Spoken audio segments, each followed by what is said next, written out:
நேதாஜி சுபாஷ் சந்திர போஸை பற்றி சொன்னார்கள்.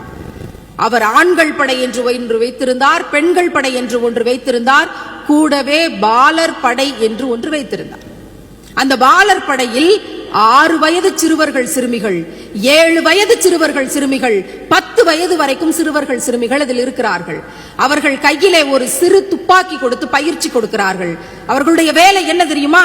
ஒரு சிறிய வெடிகுண்டை ஒரு பெல்ட்டிலே கட்டி முதுகுல கட்டி விட்டுருவாங்க.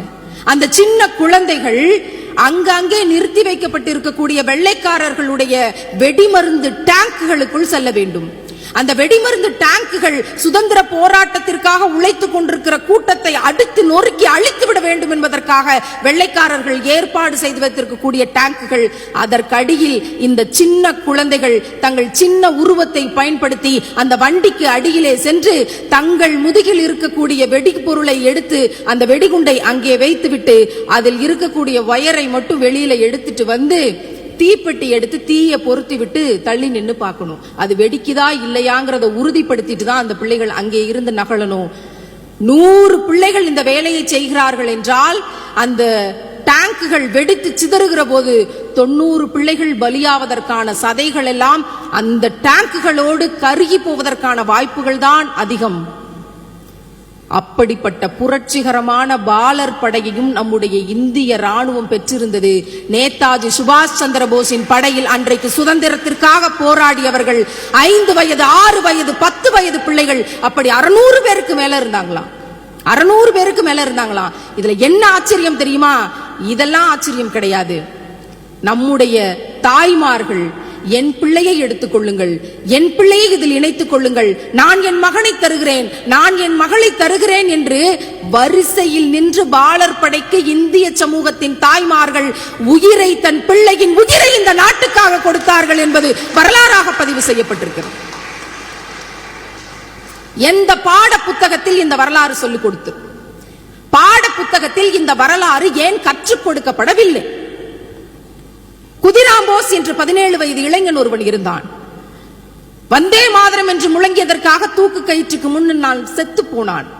அவன் மரணிப்பதற்கு முன்பாக அவனுடைய தாய் அங்க நின்று கத்தி அழறா. இதுக்காக தான் நான் 10 மாசம் உன்னை சுமந்து பெற்றெடுத்தேன் மகனேன்னு அழும்போது அந்த 17 வயது இளைஞன் சொல்றான், அம்மா தயவு செய்து அழாதீங்க, உங்களுக்கு மறுபடியும் ஒரு குழந்தை பிறக்கும், நானே உங்களுக்கு மகனா வந்து பிறக்கிறேன், அழாதீங்கன்னு அவன் சொல்றான். அதுக்கு அந்த அம்மா அந்த நேரத்துல கூட அந்த வயிற்றெரிச்சலோடு சொல்றா, எனக்கு மறுபடியும் ஒரு மகன் பிறக்கலாம், அப்படி பிறந்தால் நீதான் பிறந்தாய் என்று எப்படியப்பா நான் தெரிந்து கொள்வேன் என்று கேட்கிற போது எந்த அளவிற்கு நாட்டுப்பற்று இருந்தால் அவன் இப்படி ஒரு பதிலை சொல்லி இருப்பான் என்று நினைத்து பாருங்கள்.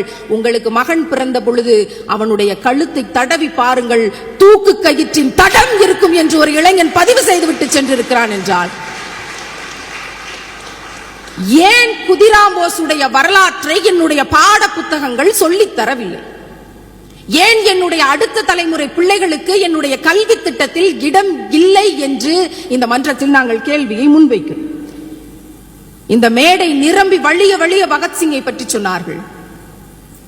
பகத்சிங் பல உண்ணாவிரத போராட்டங்களை சிறைச்சாலைக்குள் இருந்து முன்னெடுத்த பொழுது பகத்சிங்கோட அப்பா அந்த சிறை அதிகாரிக்கு கடிதம் எழுதுகிறார்.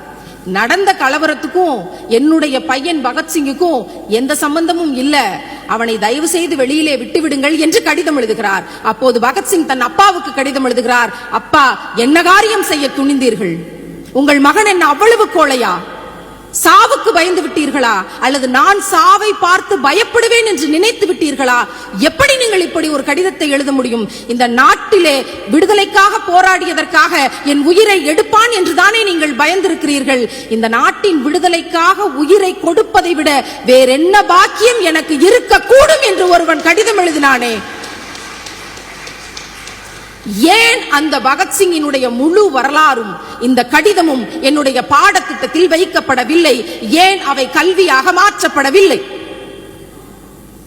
பகத்சிங்கினுடைய அன்பு தோழன் யதீந்திரநாத் தாஸ் என்ற ஒரு இளைஞன் இருந்தான். நாமெல்லாம் ஒருவேளை சரியான உணவு எடுத்துக்கொள்ளவில்லை என்றால் கூட அரை மயக்க நிலைக்கு சென்று விடுவோம். அப்படிப்பட்ட வாழ்க்கை வாழ்ந்து கொண்டிருக்கிறோம்.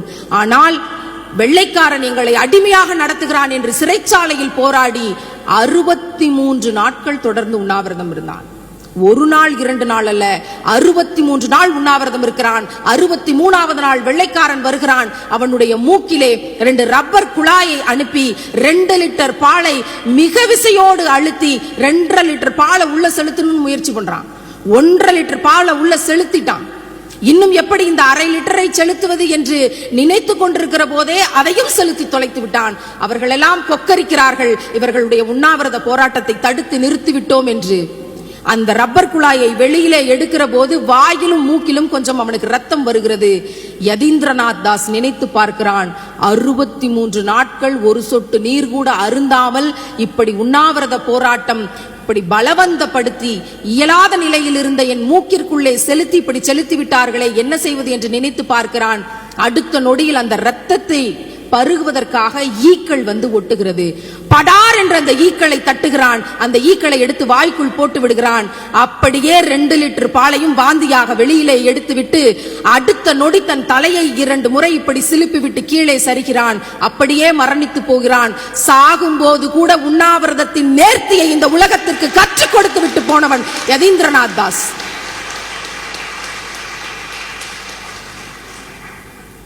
ஏன் இவர்களுடைய இந்த போராட்டங்கள் எங்கள் பாட புத்தகங்களில் செய்தியாக கூட அல்ல, கல்வியாக கூட அல்ல, ஒரு நிகழ்வாக கூட பதிவு செய்யப்படவில்லை என்பது இந்த மன்றத்தினுடைய கேள்வி.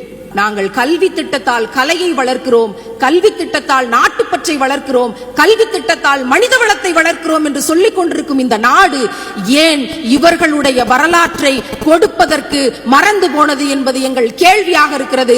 இந்த அரங்கம் உரக்க கரவொலி எழுப்பட்டும், இது கேட்க வேண்டிய இடத்திற்கு கேட்கட்டும். எமது உயிர் தியாகம் செய்த புரட்சியாளர்களின் வரலாறு நாளையேனும் பாடத்திட்டமாக வரட்டும். இன்னும் உரக்க கரவொலி எழுப்புங்கள், இது கேட்க வேண்டிய இடத்திற்கு கேட்கட்டும்.